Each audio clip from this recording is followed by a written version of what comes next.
Welcome to Teaching Truth.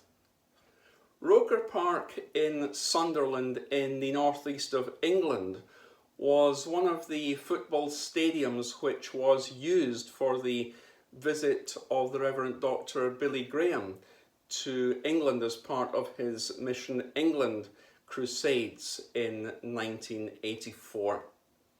I remember as a teenager going to all of those evenings at Roker Park, and one stands out vividly in my memory, and that is of walking up one of the side streets to Roker Park and hearing, emanating from the stadium, the choir singing the Lord's Prayer. You could hear it out with the stadium. It was very clear and very, very powerful.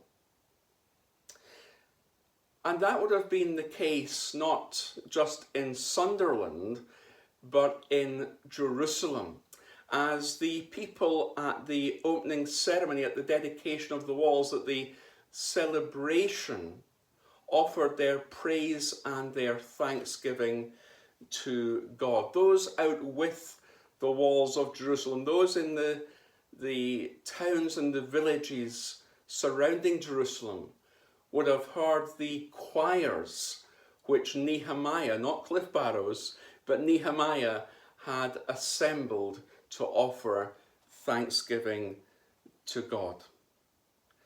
The hallmark, the principal focus of their celebration was not self-congratulation or adulation, but it was thanksgiving. Thanksgiving not to Nehemiah, but to the one whom Nehemiah served, God himself. That's why Nehemiah, man of God, organized these two choirs that we read of in the 12th chapter of his memoirs. Not to praise the people for their hard work, not to sing congratulations, but to give thanks to God. In fact, they went so far as to use the word thanksgiving, not just to describe what the choirs did, but who they were. What do I mean?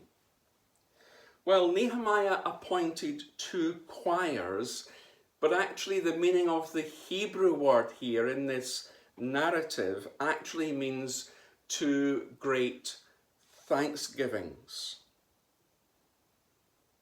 One that went to the right on top of the wall. The same language, the other thanksgiving that's used in verse 38, describes the group that went to the left. So it was not only the songs the choir sang that were songs of thanksgiving, but the members of the choirs themselves embodied the thanks, the gratitude that the people were offering to God. The people offered praise thankfully. They offered praise joyfully. They offered praise loudly, accompanied, as we thought about the other day, by various instruments. You see, this was not a time for muted, meditative worship. There is a time and a place for that. But this was a time of thanksgiving. It was a time for pulling out all the stops and praising the Lord enthusiastically for coming to him with thanksgiving. So great was the people's praise, the joy of Jerusalem was heard afar off, outside the city walls, just as the Mission England choir was heard out with Roker Park Stadium in the streets of Sunderland. The shout from Jerusalem during this opening ceremony, during this dedication service, was pure thanksgiving of glory to the Lord.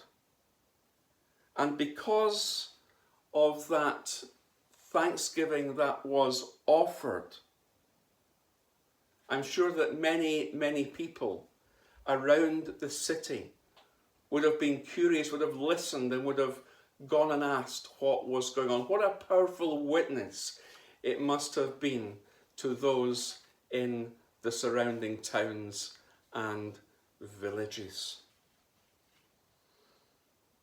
The people not only purified themselves, the people not only turned away from their sin, the people not only sang great songs, the people not only offered sacrifices, they not only gave thanks to God for the great mercies he had shown them, but they just thanked God for who he was and for enabling them to do what they had done in 52 days. And note this, everyone was involved in the thanksgiving.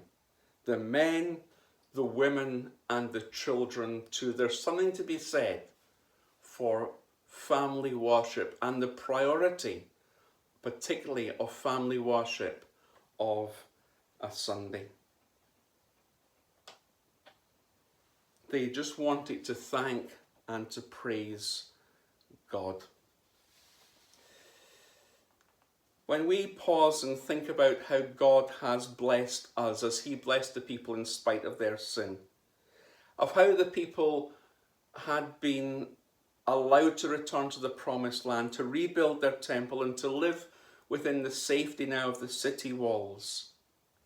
No wonder they wanted to express thanksgiving to God in pure, unadulterated joy. No wonder their thanksgiving, no wonder those choirs were heard many, many miles away.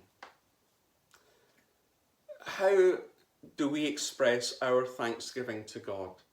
Well, yes, primarily through praise and through worship. And sometimes we can become so Morisorian in church. I've been to churches where, honestly, people's faces are tripping them. Friends, we have been redeemed. We have been brought out of bondage, as it were. God's mercies and God's promises have been seen in our life. God has done so much for us, I'm sure. God's faithfulness has been evident. Why would we not want to thank him with a smile on our face and a deep joy and conviction in our hearts, such as these two great thanksgivings, these two great choirs did? Can we join our voices with these two great choirs on the walls of Jerusalem? Can we become part of that great thanksgiving, along with the saints and the angels throughout all the ages, in singing praise and worship to God for what he has built, as it were, in our lives? The two great choirs, the two great thanksgivings, reflected praise and glory and worship and thanksgiving to God for all that he had done. This was an opening ceremony, a celebration service like no other. It would have been fantastic to have been in the choirs on that day. So can we join our voices with those two great choirs around the walls of Jerusalem when we say, "To God be the glory, great things he has done"? We'll give him all the glory. We'll give him all the glory. We'll give him all the glory. Christ the Lord. May those words just express our thanksgiving to God for all that he has done in our lives over the years. To God be the glory, great things he has done.